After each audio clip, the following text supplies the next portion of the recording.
Muito boa noite, pessoal. Estamos dando início aqui à nossa aula híbrida, em que a gente ministra aqui do campus da universidade, o campus da Unicino São Leopoldo. Infelizmente, estou aqui sozinho, mas hoje é o nosso encontro, então, que havia a possibilidade de assistirem a aula presencial.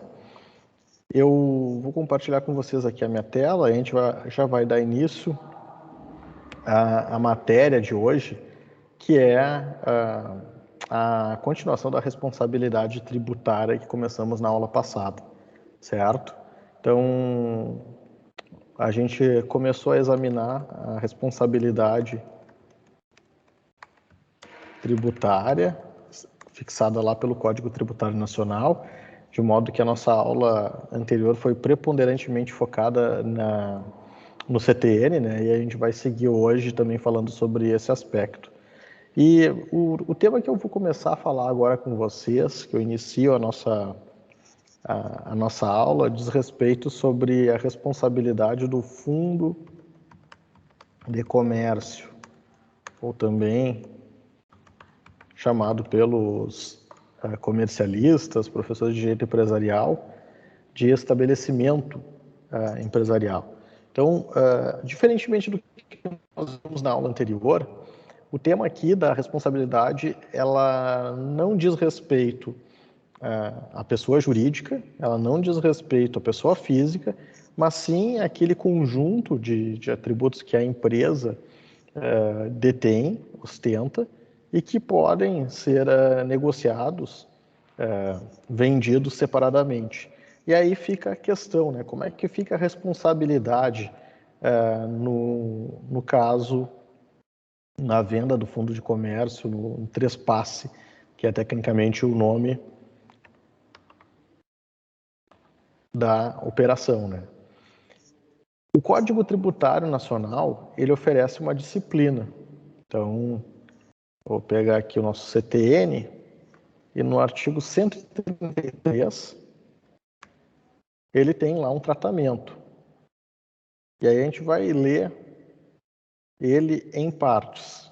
Então, vamos começar pela primeira parte da regra que a gente vai examinar aqui, que é, vamos chamar assim, a regra geral. Então, o que o 133 está cuidando, né?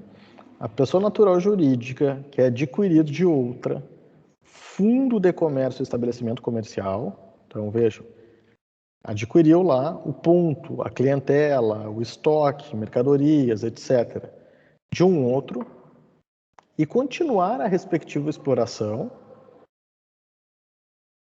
Então, ele vai continuar com a exploração, adquiriu e vai continuar. Sob a mesma ou outra razão social, responde pelos tributos relativos ao estabelecimento devidos até a data do ato. Então, o que o CTN está tratando aqui, né? Fundo de comércio, estabelecimento, como é que fica a responsabilidade? Então, quem adquire aquele estabelecimento de uma empresa que fechou, que deixou as suas atividades, passou, ele acaba assumindo a responsabilidade tributária. Isso é extremamente preocupante, isso é extremamente delicado, e muitos empresários não sabem ou não dominam essa questão. Quando a gente vê lá um estabelecimento, nome fantasia, deixa eu ver se eu consigo lembrar alguma coisa assim que... se a gente for imaginar, lembrar uma imagem, deixa eu ver se eu pego aqui shopping.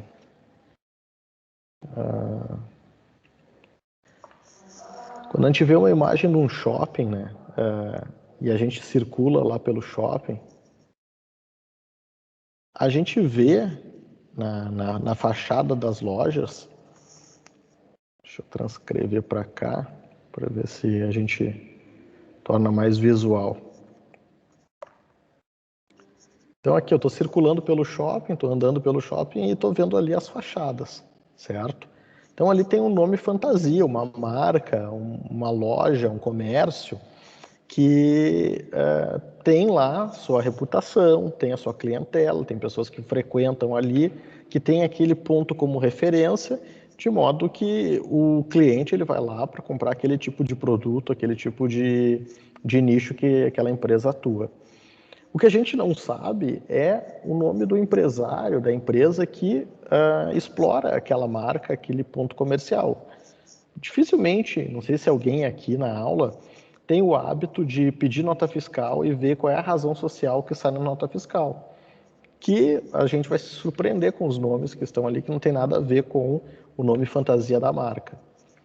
Neste ambiente aqui que eu estou retratando nessa imagem, nessa foto aqui, a gente vai ver que o cliente não sabe qual é a razão social e vai lá comprar daquele produto. E é muito comum, é extremamente corriqueiro as pessoas transacionarem aquele ponto. Então, o empresário, por N razões, ou não tem mais interesse em continuar na atividade, ou ele começou a ter dificuldades financeiras.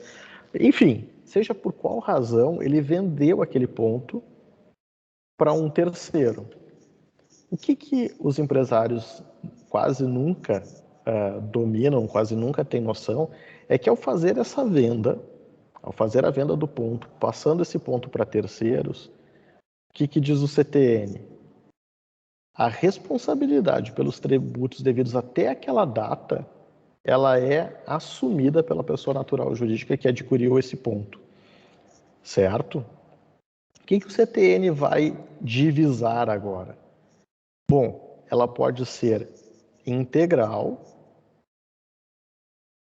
a responsabilidade, ou ela pode ser subsidiária. Então, vamos entender aqui qual é a diferença. Ela vai ser integral se o alienante cessar a exploração do comércio, indústria ou atividade. Então, imaginem o seguinte, voltando lá para a nossa imagem, vamos ver se tem uma loja que aparece aqui. Eu peguei aleatoriamente essa imagem do Google, tá, gente? Então, não quero falar de nenhuma empresa ou fazer qualquer tipo de alusão, só estou usando como exemplo aqui. Vamos imaginar que essa loja da Sephora aqui, ela foi vendida, então era do João, e o João vendeu esse ponto para o Manuel, tá? E o João deixou de recolher vários tributos ao tempo em que ele explorava esse estabelecimento comercial aqui. Esse ponto, essa clientela, essa marca, esse estoque, ele deixou tributos em aberto, tá? E aí o João, ele cessou a sua atividade, ele não vai mais trabalhar com cosméticos, produtos de beleza, etc. Ele parou, fechou e encerrou suas atividades. O que diz o CTN? Se ele cessou, o João que vendeu, ele passa para o adquirente a responsabilidade integral. Quem comprou agora assume tudo, certo? Então, qual é a lógica aqui? Se o fisco ele quer ser ressarcido, ele quer ser pago dos tributos que não foram recolhidos. Então, ele está pensando em si, ele está pensando na sua melhor garantia. Então, se o contribuinte que explorava aquela atividade cessou a sua atividade, muito provavelmente ele não vai ter condições de pagar o passivo tributário que ele criou. E aí, o que essa regra quer tratar? De assegurar que o fisco ele vai ter como como ver adimplido o tributo pelo novo adquirente. Então, se ele está indo lá, pegando a lojinha pronta, toda ela bonita lá, com a mesma clientela, com o mesmo fluxo de clientes, o fisco diz, olha, não quero saber que tu não estavas aqui à época dos fatos. Você está continuando a explorar esse mesmo estabelecimento, então você assume a dívida. Então, aqui é muito importante, vale a pena vocês atentarem para esse aspecto aqui, que a responsabilidade é integral. ela será subsidiária, ou seja, o adquirente ele responde num segundo momento com o alienante, se este prosseguir na exploração, iniciar outra dentro de 6 meses a contar da data da alienação. Então, qual é a lógica aqui? Se quem vendeu continua a explorar, em tese é ele que tem que pagar. Ah, mas ele vendeu, foi para um outro ramo, o outro ramo não está sendo rentável e ele não vai ter condições de adimplir com o passivo tributário. O que diz o CTN? Bom, então, nesse caso, subsidiariamente, o adquirente acaba respondendo pelo fundo de comércio que ele acabou de adquirir e os tributos que estavam embutidos nessa venda. Notem que aqui a gente não está falando da venda da empresa, a gente não está falando em nenhuma operação societária que nós vimos na aula anterior. Nós estamos falando aqui do fundo de comércio, certo? Tá claro até aqui, gente? Tá tranquilo? Vocês conseguiram compreender? Porque agora a gente vai avançar um pouco mais e eu vou... Ah, valeu, Bruna. A gente vai avançar um pouco mais e eu vou explicar para vocês como é que o CTN trata da exceção a essa regra. Tem um jeito de eu comprar o fundo de comércio e não responder? Então, vamos à exceção. Então, qual é a exceção? É o parágrafo 1º do artigo 173, que diz exatamente que o que a gente acabou de examinar, né? Então, o artigo 133, caput. O que a gente acabou de examinar não se aplica quando nós estivermos falando de alienação judicial, certo? Então, a gente está falando aqui de alienação em juízo, num processo de falência ou de unidade produtiva isolada, chamada UPI, em processo de recuperação judicial. Então, é possível eu comprar em juízo, num processo de falência, de recuperação judicial, uma parte daquela empresa falida ou recuperanda? É possível. E eu respondo pelas dívidas dela? Não. Esta é a exceção prevista no artigo 133, parágrafo 1º, que visa justamente tornar possível, factível, a recuperação ou, em caso de falência, a satisfação dos credores da massa falida. Porque, caso contrário, se fosse colocar à venda, se fosse colocar em alienação uma empresa ou parte dessa empresa com a responsabilidade pelos tributos devidos pela empresa que quebrou ou que está em recuperação, seguramente ninguém compraria. Vocês concordam? Então, o artigo 133, parágrafo 1º, tem esta pretensão de assegurar que o adquirente que está comprando em juízo, ele não vai ser prejudicado com essa compra judicial. Novamente, para tornar atraente essa alienação, certo? E aí, meus amigos, a gente vai para a exceção da exceção. Por isso que eu falei que era importante acompanhar. Então, regra geral, responde pela dívida. Exceção, não responde pela dívida nestes casos. E aí a exceção da exceção diz que não, pode responder. E aí, quando que não se aplica?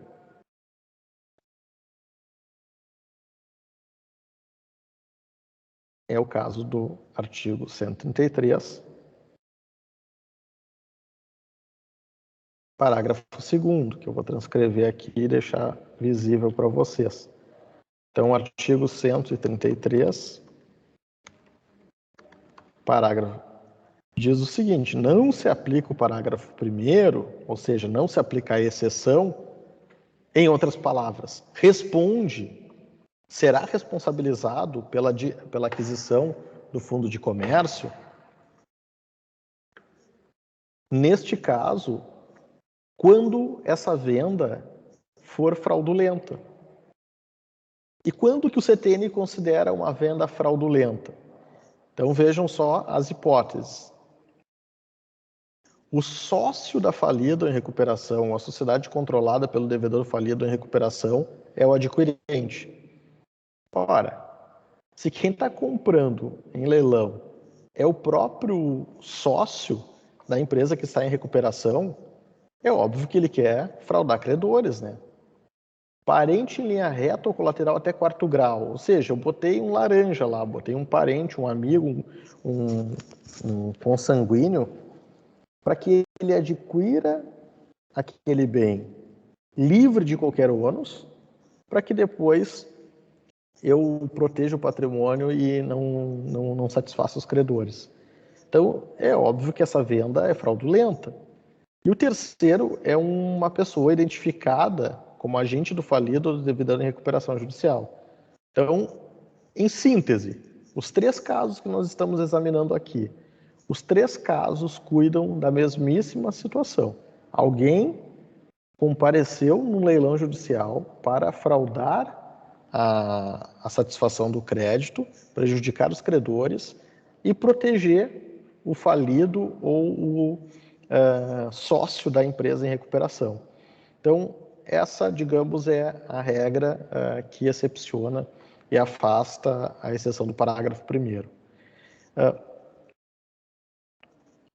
E aí, tem só uma regrinha aqui para a gente abordar também, não deixar de fora, que é o tratamento da venda em recuperação. Como é que funciona? O artigo 133, parágrafo 3º. Então, o que diz aí o nosso Código Tributário Nacional? Quando for feita essa venda em processo de falência, o produto da alienação judicial da empresa permanecerá em conta de depósito à disposição do juízo pelo prazo de 1 ano, contada a data da alienação, somente podendo ser utilizado para o pagamento de créditos extraconcursais ou de créditos que preferem ao tributário. Então, o que significa isso? Vendeu lá no juízo da recuperação, vendeu no juízo da falência. Esse valor fica numa conta para assegurar o pagamento de crédito extraconcursal ou que tenha preferência sobre o tributário, certo? Que é uma forma de garantir, a gente vai ver mais adiante, a satisfação do crédito tributário, ou seja, o crédito tributário ele tem preferência, ele é preferencial em relação a outros tantos, mas ele acaba cedendo num concurso de credores a esses 2 aqui, que são os extraconcursais e o crédito trabalhista, observado aquele limite previsto na Lei 11.101, tá? Então, aqui é a cautela do CTN em relação à venda em juízo, certo? Tá claro até aqui, pessoal?